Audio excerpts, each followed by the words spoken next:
اللہ تعالیٰ نے سب سے پہلے عورت کی شرمگاہ کو کب اور کیوں پیدا فرمایا اور کون سے جسم کے حصے اللہ نے انسان کو بطور امانت عطا فرمائے ہیں؟ حضرت حوا علیہ السلام کو حوا کیوں کہا جاتا ہے اور اللہ تعالیٰ نے عورت کو کب اور کیوں پیدا فرمایا؟ حضرت حوا علیہ السلام کو تمام انسانوں کی ماں کیوں کہا جاتا ہے؟ پیارے دوستو، ان تمام تر سوالات کے جوابات ہم آپ کے ساتھ شیئر کریں گے، لہذا آپ سے ہماری گزارش ہے کہ ہماری اس ویڈیو کو آخر تک دیکھیں۔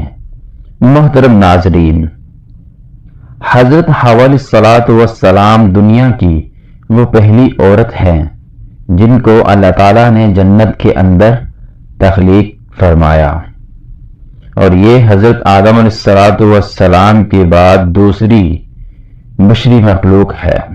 چونکہ حضرت آدم اور حضرت حوا علیہ السلام سے آگے بشری مخلوق چلی، اس وجہ سے انہیں تمام انسانوں کی ماں کہا جاتا ہے، جیسا کہ اللہ تعالیٰ نے قرآن پاک میں ارشاد فرمایا، وہی ہے جس نے تم کو ایک جان سے پیدا فرمایا اور اسی سے اس کی بیوی کو بھی پیدا فرمایا تاکہ وہ اس سے سکون حاصل کر سکے۔ محترم ناظرین، اس آیت کے ترجمے سے پتہ چلتا ہے کہ اللہ تعالیٰ نے عورت جیسی حسین مخلوق کو آدم اور ان کے بیٹوں کی تسکین کے لیے پیدا فرمایا ہے تاکہ انسان عورت کے قرب سے سکون حاصل کر سکے۔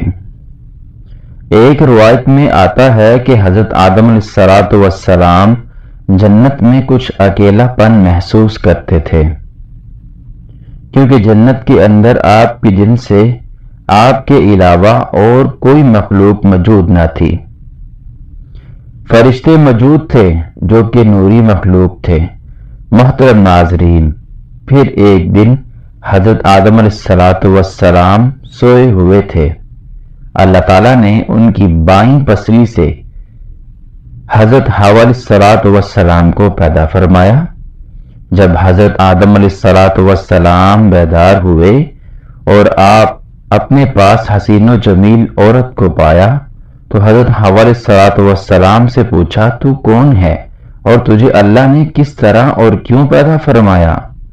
حضرت حوا علیہ السلام نے جواب دیا کہ مجھے اللہ تعالیٰ نے آپ کی تسکین کے لیے جسے چاہا پیدا فرمایا۔ پھر آپ کے دل کے اندر ان کے حسن جمال کو دیکھ کر قریب ہونے اور چھونے کی خواہش پیدا ہوئی، جس پر آپ علیہ السلام ان کی طرف آگے بڑھے، لیکن اللہ تعالیٰ نے آپ علیہ السلام کو منع فرما دیا اور حکم ہوا کہ پہلے اس کو نکاح کا پیغام دو اور نکاح کرو، پھر اس کے بعد قریب ہو کر ان کو چھو سکتے ہو۔ چنانچہ آپ علیہ السلام نے اللہ تعالیٰ کی بارگاہ کے اندر عرض کیا کہ یا اللہ، میں ان کے ساتھ نکاح کیسے کروں؟ اللہ تعالیٰ نے ارشاد فرمایا کہ تم ان سے نکاح کرنے کے لیے میرے پیارے حبیب حضور صلی اللہ علیہ وسلم پر درود پاک پڑھو۔ چنانچہ حضرت آدم علیہ السلام نے حضور صلی اللہ علیہ وسلم پر درود پڑھا۔ پیارے دوستو، یہ دنیا کا واحد نکاح تھا کہ جس کے اندر اللہ تعالیٰ اور اس کے فرشتے نے شرکت فرمائی۔ جب نکاح ہو چکا تو حضرت آدم علیہ السلام نے حضرت حوا علیہ السلام سے کہا کہ آپ میری طرف چل کر آتی ہیں یا پھر میں آپ کی طرف چل کر آؤں؟ انہوں نے کہا کہ آپ میری طرف چل کر آئیں۔ یہی وجہ ہے کہ آج بھی آدم علیہ السلام کے بیٹے عورت کی طرف چل کر جاتے ہیں، اور اگر آدم علیہ السلام خود چل کر نہ جاتے تو ہمیشہ عورت مرد کے پاس چل کر آتی۔ محترم ناظرین، اسی سبب سے بعض لوگوں کا یہ کہنا ہے کہ دنیا کے تمام مردوں کے اندر ان کے باپ آدم علیہ السلام کی طرف عورت کے قریب ہونے اور اسے چھونے اور ان کے قرب سے لذت پانے کی خواہشات پیدا ہوتی ہیں، اور چونکہ یہ نکاح کے بغیر حرام ہے، اسی وجہ سے انسان کو غیر محرم عورت کو دیکھنا حرام قرار دیا گیا، اور اس کے ساتھ تنہائی کو بھی اللہ تعالیٰ نے حرام قرار دیا ہے، کیونکہ یہ چیزیں انسان کی فطرت کے اندر داخل ہیں۔ روایات کے اندر آتا ہے کہ اگر تمہیں کوئی یہ کہے کہ پہاڑ نے اپنی جگہ چھوڑ دی تو اس بات کو مان لو، لیکن اگر تمہیں کوئی یہ کہے کہ کسی انسان نے اپنی فطرت کو چھوڑ دیا تو کبھی یقین نہ کرو، کیونکہ کوئی بھی انسان اپنی فطرت سے کبھی بھی نہیں بدل سکتا۔ پیارے دوستو، امام جلال الدین نے اپنی کتاب نکاح میں اس بات کو ذکر کیا ہے کہ بے شک شرمگاہ انسان میں اللہ تعالیٰ کی امانت ہے، اور آپ نے فرمایا کہ سب سے پہلے اللہ تعالیٰ نے عورت کی شرمگاہ کو پیدا فرمایا، اور اسی طرح مرد بھی، لیکن عورت کو خاص اس وجہ سے کیا گیا، اور عورت اچھی نیک اور پاسار ہوگی تو اس کا گھر بھی اچھا اور زیادہ قائم رہے گا۔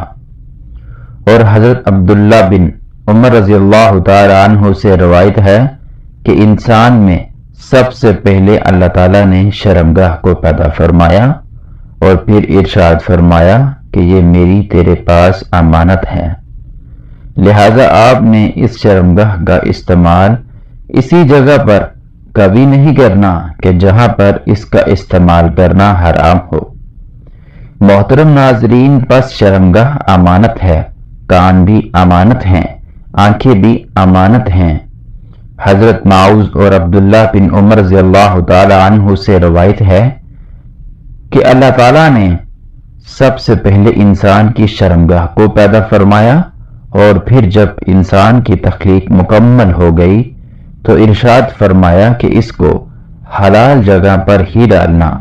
ابن اسحاق سے روایت بیان فرمایا کہ جب اللہ تعالیٰ نے حضرت آدم علیہ السلام کو پیدا فرمایا، پھر اس کے بعد ان کی زوجہ حوا کو پیدا فرمایا، تو اللہ تعالیٰ نے ان دونوں کی طرف ایک فرشتے کو بھیجا اور اس سے کہا کہ جاؤ اور حضرت آدم علیہ السلام کو ہم بستری یعنی مباشرت کا طریقہ بھی سکھاؤ اور انہیں مباشرت کرنے کا حکم دو۔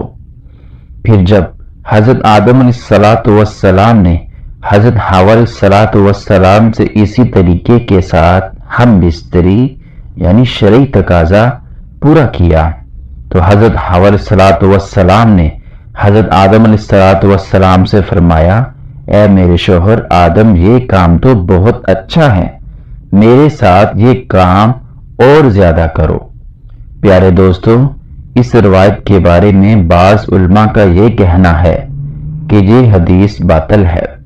ناظرین، ان تمام تر روایات سے ہمیں پتہ چلتا ہے کہ اللہ تعالیٰ نے عورت کے اندر سب سے پہلے اس کی شرمگاہ کو پیدا فرمایا۔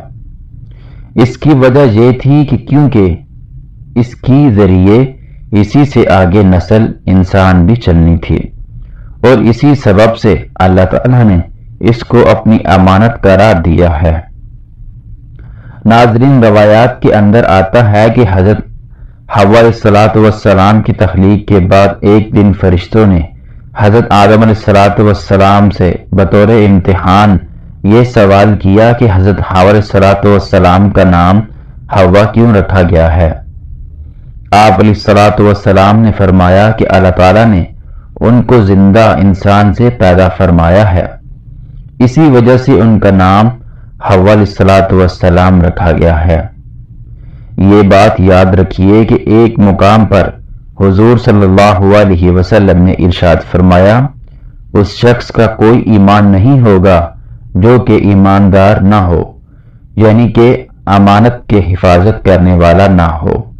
لہذا آپ تمام مسلمانوں پر یہ لازم ہے کہ وہ اپنی آنکھوں، کانوں اور شرمگاہوں کی حفاظت کریں اور ان کو صرف اللہ تعالیٰ کے حلال کردہ کاموں کے اندر استعمال کریں۔ ان لوگوں کا کوئی بھی ایمان نہ ہوگا جو ان کو حرام کاموں کے اندر استعمال کرے گا، اور ان چیزوں کو حرام کاموں کے اندر استعمال کرنا ایمان کی محرومی کا سبب بن جائے گا، اور ایمان سے محرومی ہی جہنم کا سبب بنے گا۔ محترم ناظرین، حضور صلی اللہ علیہ وسلم نے ارشاد فرمایا کہ اس شخص کو قیامت کے دن عرش کا سایہ نصیب نہ ہوگا جس دن اللہ کے عرش کے علاوہ اور کوئی سایہ نہ ہوگا کہ جس کو کسی حسین و جمیل عورت نے زنا کی دعوت دی تو اس نے مان لی۔ اللہ تعالیٰ سے دعا ہے کہ اللہ ہم سب مسلمانوں کو زنا جیسی لعنت سے دور رہنے کی توفیق عطا فرمائے، آمین۔ ناظرین، کمنٹ سیکشن میں اللہ تعالیٰ کے 99 ناموں میں سے ایک نام ضرور ٹائپ کریں۔ اگر ویڈیو اچھی لگی ہو تو ویڈیو کو لائک کریں، شیئر کریں اور چینل کو سبسکرائب کرنا مت بھولیں۔ ملتے ہیں اگلی ویڈیو میں۔ اللہ حافظ۔